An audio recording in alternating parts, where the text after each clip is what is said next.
আজ আমরা শুধু একটি ঘোষণাপত্র প্রকাশ করছি না, আজ আমরা ঘোষণা করছি আগামী 5 বছরের বাংলাদেশের পথচিত্র। একটি এমন বাংলাদেশের অঙ্গীকার যেখানে থাকবে ন্যায় বিচার, সুশাসন ও মানবিক মর্যাদা, যেখানে সরকার হবে জনগণের সেবক এবং জবাবদিহিমূলক প্রতিনিধি। এই লক্ষ্য সামনে রেখে আমরা প্রকাশ করতে চলেছি বাংলাদেশ জামায়াতে ইসলামের নির্বাচনী ইশতেহার 2026। আমরা চাই এমন একটি বাংলাদেশ যেখানে মানুষ নিরাপদে বাঁচবে, মর্যাদার সাথে বাঁচবে এবং ন্যায় ও ইনসাফের সাথে এগিয়ে যাবে। এই অঙ্গীকার নিয়ে আমাদের নির্বাচনী ইশতেহারের নামকরণ করা হয়েছে নিরাপদ ও মানবিক বাংলাদেশের ইশতেহার। আমাদের ইশতেহারটি 10টি মূল বিষয়কে কেন্দ্র করে তৈরি করা হয়েছে। প্রতিটি বিষয়ই এক একটি স্তম্ভের মতো, যা আমাদের নীতির ভিত্তি এবং দৃষ্টিভঙ্গি নির্দেশ করে। আমরা যথাক্রমে রাষ্ট্রের সকল নাগরিকের সাথে সমস্বরে 5টি মৌলিক বিষয়ে হাঁ বলতে চাই, আর তা যথাক্রমে সততা, ঐক্য, ইনসাফ, দক্ষতা ও কর্মসংস্থান। যেভাবে কিছু বিষয়ে আমাদের অবস্থান স্পষ্টভাবে হাঁ এর পক্ষে, ঠিক তেমনি 5টি বিষয়ে আমাদের অবস্থান দ্ব্যর্থহীনভাবে না। আমরা শক্তভাবে না বলতে চাই দুর্নীতি, ফ্যাসিবাদ, আধিপত্যবাদ, বেকারত্ব ও চাঁদাবাজিকে। এই 10টি বিষয়ে আমাদের অবস্থান নির্ধারণ করে দেয় আমাদের দৃষ্টিভঙ্গি, আর এই দৃষ্টিভঙ্গিকে বাস্তবে রূপ দিতে বাংলাদেশ জামায়াতে ইসলামী আগামী 5 বছরের সরকার পরিচালনায় 26টি বিষয়কে অগ্রাধিকার দেবে। 1. জাতীয় স্বার্থে আপোষহীন বাংলাদেশ। এই স্লোগানের আলোকে স্বাধীনতা, সার্বভৌমত্ব ও জাতীয় স্বার্থে আপোষহীন রাষ্ট্র গঠন, ন্যাশনাল ইন্টারেস্ট। 2. বৈষম্যহীন, ন্যায় ও ইনসাফ ভিত্তিক একটি মানবিক বাংলাদেশ গঠন, সোশিয়াল জাস্টিস। 3. যুবকদের ক্ষমতায়ন এবং রাষ্ট্র পরিচালনায় তাদেরকে প্রাধান্য দেয়া, ইউথ ফার্স্ট। 4. নারীদের জন্য নিরাপদ, মর্যাদাপূর্ণ ও অংশগ্রহণমূলক রাষ্ট্র গঠন। 5. আইন শৃঙ্খলা পরিস্থিতির সার্বিক উন্নয়নের মাধ্যমে মাদক, চাঁদাবাজ ও সন্ত্রাসমুক্ত একটি নিরাপদ রাষ্ট্র বিনির্মাণ। 6. সকল পর্যায়ে সৎ নেতৃত্ব প্রতিষ্ঠা ও প্রাতিষ্ঠানিক সংস্কারের মাধ্যমে দুর্নীতিমুক্ত রাষ্ট্র গঠন। 7. প্রযুক্তি নির্ভর আধুনিক ও স্মার্ট সমাজ গঠন। 8. প্রযুক্তি, ম্যানুফ্যাকচারিং, কৃষি ও শিল্প সহ নানা সেক্টরে ব্যাপক ভিত্তিক কর্মসংস্থান সৃষ্টি, সরকারি চাকুরিতে বিনামূল্যে আবেদন, মেধার ভিত্তিতে নিয়োগ ও সকল ধরনের বৈষম্য দূরীকরণ। 9. ব্যাংক সহ সার্বিক আর্থিক খাতে সংস্কারের মাধ্যমে আস্থা ফিরিয়ে এনে বিনিয়োগ ও ব্যবসা বান্ধব টেকসই ও স্বচ্ছ অর্থনীতি বিনির্মাণ। 10. সমানুপাতিক পিআর পদ্ধতির নির্বাচন সহ সুষ্ঠু নির্বাচনী পরিবেশ তৈরি ও তত্ত্বাবধায়ক সরকার ব্যবস্থা শক্তিশালী করে সুসংহত ও কার্যকর গণতন্ত্র নিশ্চিত করা। 11. বিগত সময়ে রাষ্ট্রীয় পৃষ্ঠপোষকতায় হওয়া খুন, গুম ও বিচার বহির্ভূত হত্যাকাণ্ডের বিচার ও মৌলিক মানবাধিকার নিশ্চিত করা। 12. জুলাই বিপ্লবের ইতিহাস সংরক্ষণ, শহীদ পরিবার, আহত ও পঙ্গুত্ব বরণকারী জুলাই যোদ্ধাদের পুনর্বাসন এবং জুলাই সনদ বাস্তবায়ন করা হবে। 13. কৃষিতে প্রযুক্তির ব্যবহার ও কৃষকদের সহযোগিতা বাড়ানোর মাধ্যমে কৃষিতে বিপ্লব সৃষ্টি করা। 14. 2030 সালের মধ্যে সম্পূর্ণ ভেজাল মুক্ত খাদ্য নিরাপত্তা এবং 3-0 ভিশন, পরিবেশগত অবক্ষয়ের শূন্যতা, বর্জ্যের শূন্যতা এবং বন্যা ঝুঁকির শূন্যতা বাস্তবায়নের মাধ্যমে সবুজ ও পরিচ্ছন্ন বাংলাদেশ গড়া। 15. ক্ষুদ্র ও মাঝারি শিল্পের বিকাশের পাশাপাশি ভারী শিল্প প্রতিষ্ঠা, দেশি বিদেশি বিনিয়োগ বান্ধব পরিবেশ নিশ্চিতের মাধ্যমে ব্যাপক ভিত্তিতে শিল্পায়ন ও কর্মসংস্থান তৈরি। 16. শ্রমিকদের মজুরি ও জীবনযাত্রার মান বৃদ্ধি এবং মানসম্মত কাজের পরিবেশ বিশেষ করে নারীদের নিরাপদ কাজের পরিবেশ সৃষ্টি করা।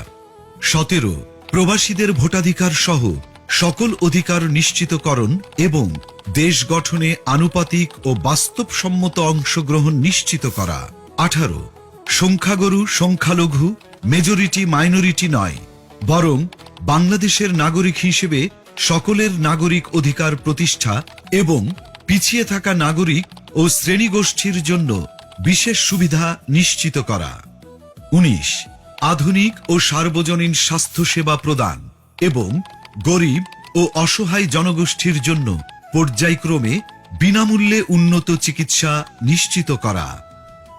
20 সমসাময়িক বিশ্বের চাহিদাকে সামনে রেখে শিক্ষা ব্যবস্থার মৌলিক সংস্কার এবং পর্যায়ক্রমে বিনামূল্যে শিক্ষা নিশ্চিত করা।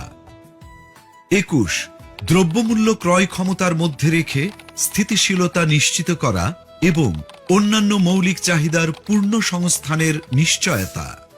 22 যাতায়াত ব্যবস্থাকে ঢেলে সাজানো এবং রাজধানীর সাথে দেশের বিভাগীয় শহরগুলোর সড়ক রেলপথের দূরত্ব পর্যায়ক্রমে 2 থেকে 3 ঘন্টায় নামিয়ে আনা, দেশের আঞ্চলিক যোগাযোগ ও ঢাকার অভ্যন্তরীণ যাতায়াত ব্যবস্থায় মৌলিক পরিবর্তন আনা।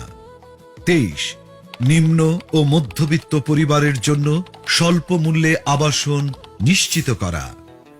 24 ফ্যাসিবাদী ব্যবস্থার পূর্ণ বিলাপে চলমান বিচার ও সংস্কার কার্যক্রমকে অব্যাহত রেখে বাংলাদেশে ফ্যাসিবাদ ব্যবস্থার পুনর্জন্ম রোধ করা। 25 সার্বজনীন সামাজিক নিরাপত্তা ব্যবস্থা চালু করার মাধ্যমে নিরাপদ কর্মজীবন ও পর্যায়ক্রমে সকল নাগরিকদের আন্তর্জাতিক মানের সামাজিক নিরাপত্তা নিশ্চিত করা। 26 সকল পর্যায়ে স্বচ্ছতা ও জবাবদিহিতার মাধ্যমে সুশাসন নিশ্চিত করে একটি সুখী ও সমৃদ্ধ কল্যাণ রাষ্ট্র প্রতিষ্ঠা। বিষয়ভিত্তিক স্পষ্ট দিক নির্দেশনা দিতে আমরা আমাদের নির্বাচনী ইশতেহারকে 8টি প্রধান ভাগে বিভক্ত করেছি। প্রতিটি ভাগ তৈরি করা হয়েছে দেশের বাস্তবতা, জনগণের চাহিদা এবং আগামীর সম্ভাবনাকে সামনে রেখে। এই 8টি ভাগ হল: 1 জুলাই বিপ্লবের আকাঙ্ক্ষায় একটি বৈষম্যহীন, শক্তিশালী ও মানবিক বাংলাদেশ। 2 আত্মনির্ভরতার পথে নিজ পায়ে দাঁড়ানোর প্রত্যয়। 3 টেকসই অর্থনৈতিক উন্নয়ন ও ব্যাপকভাবে কর্মসংস্থান সৃষ্টি। 4 স্বনির্ভর কৃষি ও প্রকৃতির স্বাভাবিক বিকাশের মাধ্যমে পরিবেশ বান্ধব উন্নয়ন। 5 মানব সম্পদ উন্নয়ন ও জনগণের মৌলিক জীবন মানের উন্নয়ন। 6 সমন্বিত অবকাঠামোগত উন্নয়ন। 7 যুবকদের নেতৃত্বে প্রযুক্তি বিপ্লব ও সমৃদ্ধ বাংলাদেশ। 8 সবার জন্য অন্তর্ভুক্তিমূলক রাষ্ট্র।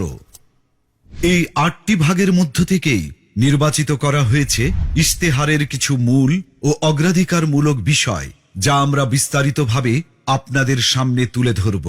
যার শুরুতেই থাকবে সুশাসন ও জননিরাপত্তা এবং তা নিশ্চিতে মন্ত্রী ও এমপি সহ সকল পর্যায়ের জনপ্রতিনিধিদের ও তাদের পরিবারের সদস্যদের বার্ষিক সম্পদ বিবরণী জনসাধারণের সামনে পেশ করা হবে।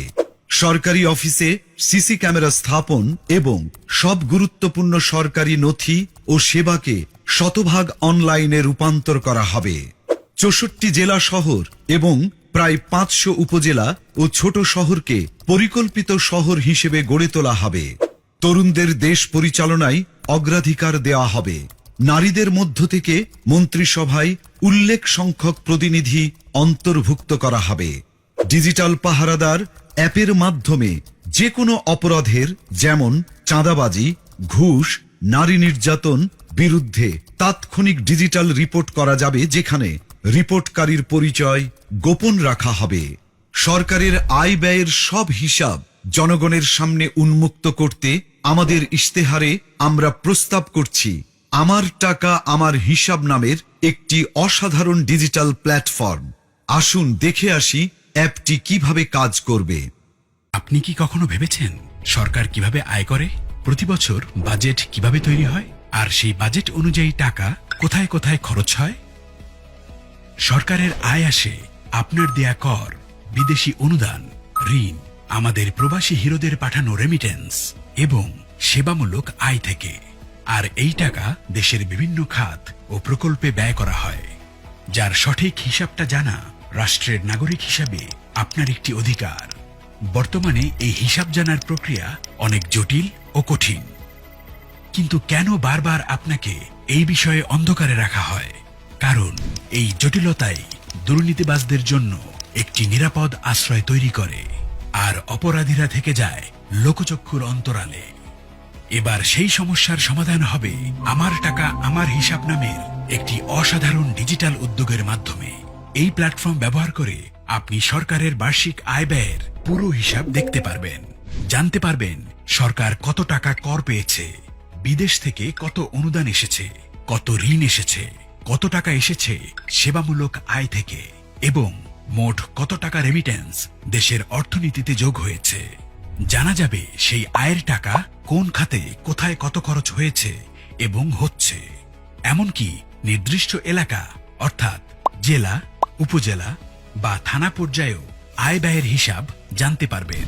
নির্দিষ্টভাবে কোন প্রকল্পে কত টাকা খরচ করা হয়েছে তাও জানা যাবে এই প্ল্যাটফর্ম ব্যবহার করে।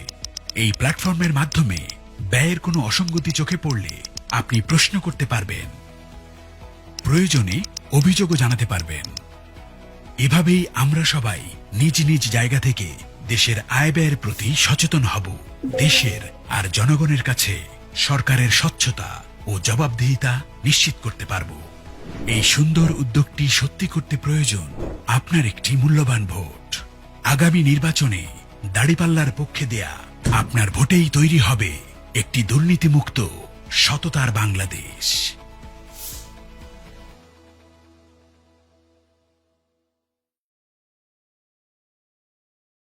এর পাশাপাশি জননিরাপত্তা নিশ্চিত করার লক্ষ্যে চাঁদাবাজি, দুর্নীতি, সন্ত্রাস ও সামাজিক অপরাধ দমনে আমরা নিয়ে এসেছি ডিজিটাল পাহারাদার অ্যাপ। আসুন এখন অ্যাপটি সম্পর্কে আমরা বিস্তারিত জেনে আসি। প্লে স্টোর বা অ্যাপ স্টোর থেকে ডিজিটাল পাহারাদার অ্যাপটি ডাউনলোড করুন।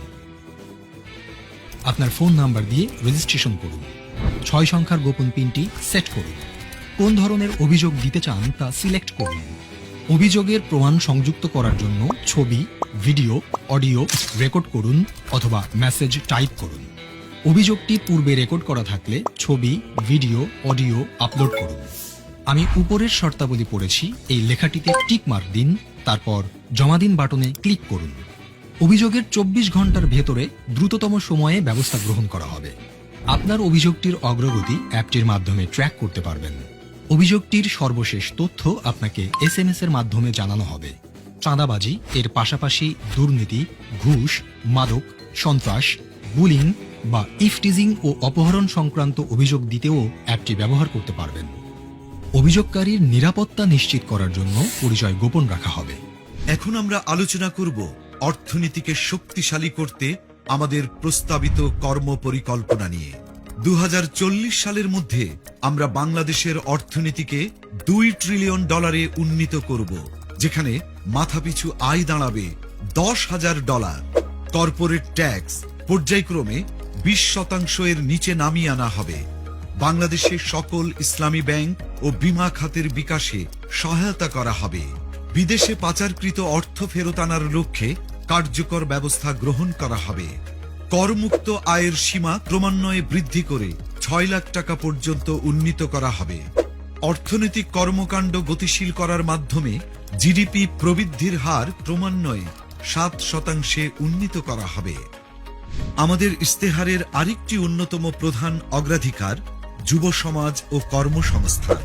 কারণ বাংলাদেশের এই তরুণদের দক্ষ ও কর্মক্ষম করে তুলতে পারলে বাস্তবায়িত হবে সমৃদ্ধ বাংলাদেশের স্বপ্ন। 5 বছরে 1 কোটি তরুণ তরুণীকে দক্ষতা ও প্রযুক্তি নির্ভর আন্তর্জাতিক মানের প্রশিক্ষণ দেওয়া হবে।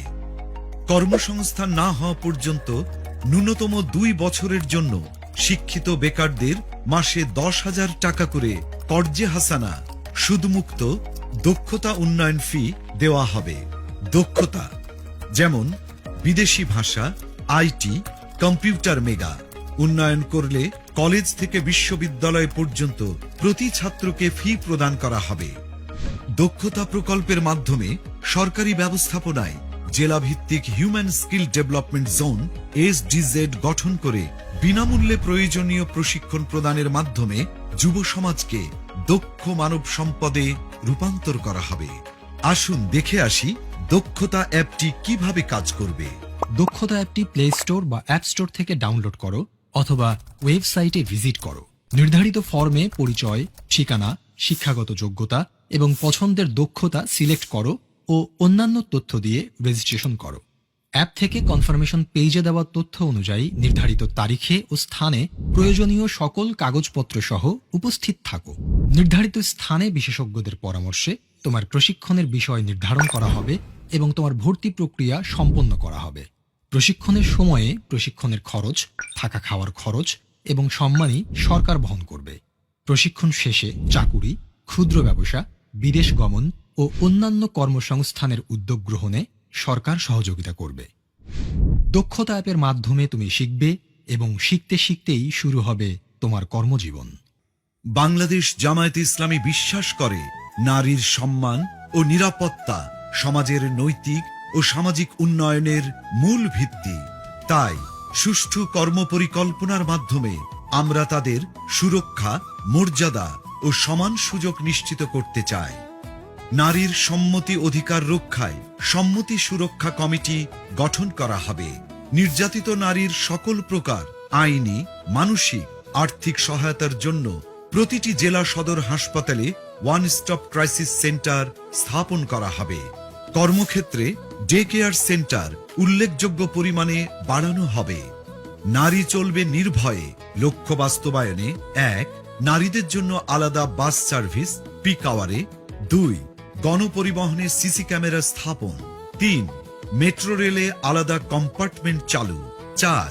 ইমার্জেন্সি কল নম্বর চালু করা। ও 5. নারীর নিরাপত্তায় ইমার্জেন্সি সেল স্থাপন সহ আরো অনেক কিছু। আমার আয়ের সংসার প্রকল্পের মাধ্যমে গ্রামীণ নারীদের কর্মসংস্থানের সুযোগ সৃষ্টি করে স্বাবলম্বী করা হবে। এবার আমরা জানাবো আমাদের আয়ের সংসার প্রকল্পের মাধ্যমে কিভাবে নারীদের স্বাবলম্বী ও উৎপাদনশীল করা হবে। বাংলাদেশের গ্রাম কেবল প্রাকৃতিক সৌন্দর্য, দেশীয় সংস্কৃতি বা আবেগের কেন্দ্রবিন্দু নয়, বরং এটি আমাদের জাতীয় অর্থনীতির অন্যতম প্রধান চালিকা শক্তি। 2022 সালের আদমশুমারি অনুযায়ী বাংলাদেশে 5.5 কোটিরও বেশি নারী গ্রামীণ জীবনযাপন করেন। গ্রাম বাংলার এই বিশাল নারী জনগোষ্ঠী একটি নীরব শক্তি। একবার ভেবে দেখুন তো, যদি তারা নিজেরাই কর্মক্ষম ও উৎপাদনশীল হতো, নিজের আয়ের পথ নিজেই তৈরি করতে পারত, তাহলে এদেশের ভবিষ্যৎ কতটা বদলে যেত। এই অপার সম্ভাবনাকে সত্যি করতেই বাংলাদেশ জামাতে ইসলামী পরিকল্পনা করেছে আমার আয়ের সংসার নামের একটি প্রকল্প। এই প্রকল্পের অধীনে গ্রামীণ নারীদের স্বাবলম্বী করে গড়ে তোলা হবে এবং সম্মানজনক জীবনযাপনে উদ্বুদ্ধ করা হবে। এই প্রকল্পের আওতায় একজন নারীকে আমরা কোনো ভাতা প্রদান করব না, বরং তার দক্ষতা ও পছন্দের উপর ভিত্তি করে প্রস্তুত করব সম্মানজনক কর্মক্ষেত্র। এই প্রকল্পে থাকবে হাতের কাজ ও সেলাই, অনলাইন ফ্রিল্যান্সিং, উঠান কৃষি, হাঁস মুরগির খামার, গবাদি পশুপালন, মাছ চাষ ইত্যাদি। এই প্রকল্পের মাধ্যমে আমরা একজন নারীকে প্রয়োজনীয় কারিগরি প্রশিক্ষণ দেব এবং ব্যবসা শুরুর সকল উপকরণ তুলে দেব তার হাতে। সেই সাথে বছর জুড়ে প্রকল্প পর্যবেক্ষণে নিশ্চিত করব যেন নারীর স্বাবলম্বী হবার এ যাত্রায় কোনো প্রতিবন্ধকতাই বাধা হয়ে দাঁড়াতে না পারে। এই প্রকল্প দেশের সামষ্টিক অর্থনীতিতে একটি শক্তিশালী অনুঘটক হিসেবে কাজ করবে, যা দীর্ঘমেয়াদী টেকসই উন্নয়নের পথ প্রশস্ত করবে। রাসূলুল্লাহ সাল্লাল্লাহু আলাইহি ওয়াসাল্লাম বলেছেন, উপরের হাত নিচের হাতের চেয়ে উত্তম, অর্থাৎ হাত না পেতে নিজে উপার্জন করে অন্যকে সাহায্য করার প্রতি তিনি আমাদের উৎসাহিত করেছেন। এই আদর্শকে বুকে ধারণ করেই বাংলাদেশ জামাতে ইসলামী এদেশের গ্রামীণ নারীদের জন্য আমার আয়ের সংসার প্রকল্পটির পরিকল্পনা গ্রহণ করেছে। আর এই সুন্দর উদ্যোগটি সত্যি করতে প্রয়োজন আপনার একটি মূল্যবান ভোট। আগামী নির্বাচনে দাঁড়িপাল্লার পক্ষে দেয়া আপনার ভোটেই তৈরি হবে একটি উৎপাদনশীল এবং সমৃদ্ধ বাংলাদেশ। চলো একসাথে গড়ি বাংলাদেশ। এখন আমরা স্বাস্থ্য ও পরিবার কল্যাণ বিষয়ে বাংলাদেশ জামায়াতে ইসলামীর কর্ম পরিকল্পনা সম্পর্কে জানব। 5 বছরের নিচে ও 60 বছরের উপরে সবাইকে বিনামূল্যে স্বাস্থ্য সেবা দেওয়া হবে। স্বাস্থ্য খাতে বাজেট পর্যায়ক্রমে 3 গুণ করা হবে। সবার জন্য স্বাস্থ্য সেবা নিশ্চিত করতে পর্যায়ক্রমে জাতীয় স্বাস্থ্য বীমা, ন্যাশনাল হেলথ ইন্স্যুরেন্স এবং ডিজিটাল হেলথ কার্ড চালু করা হবে। প্রথম 6 মাস থেকে 1 বছরের মধ্যে বর্তমান সরকারি হাসপাতালের স্বাস্থ্যসেবা যোগ্যতা শতভাগে উন্নীত করা হবে। 300টি অত্যাবশ্যকীয় ঔষধ EML নিয়ন্ত্রিত এবং ন্যায্য মূল্যে প্রদান করা হবে। ধাপে ধাপে 500টিতে উন্নীত করা হবে। বাংলাদেশে একাধিক আন্তর্জাতিক মানের মডেল হাসপাতাল চালু করে মেডিকেল ট্যুরিজমকে ব্র্যান্ডিং করা হবে। উল্লেখিত বিষয়গুলো সহ আমাদের সার্বিক কর্মপরিকল্পনা সম্পর্কে সকলকে বিস্তারিতভাবে জানাতে ও আমাদের ইস্তেহারকে জনগণের হাতে হাতে পৌঁছে দিতে আমরা তৈরি করেছি চলো একসাথে গড়ি বাংলাদেশ ওয়েবসাইট, যেখানে আমাদের সকল অঙ্গীকার ও পরিকল্পনা উপস্থাপন করা হয়েছে। আগামী নির্বাচনে দাঁড়িপাল্লার পক্ষে দেওয়া আপনার মূল্যবান ভোটেই তৈরি হবে একটি নতুন বাংলাদেশ। চলো একসাথে গড়ি নিরাপদ ও মানবিক বাংলাদেশ।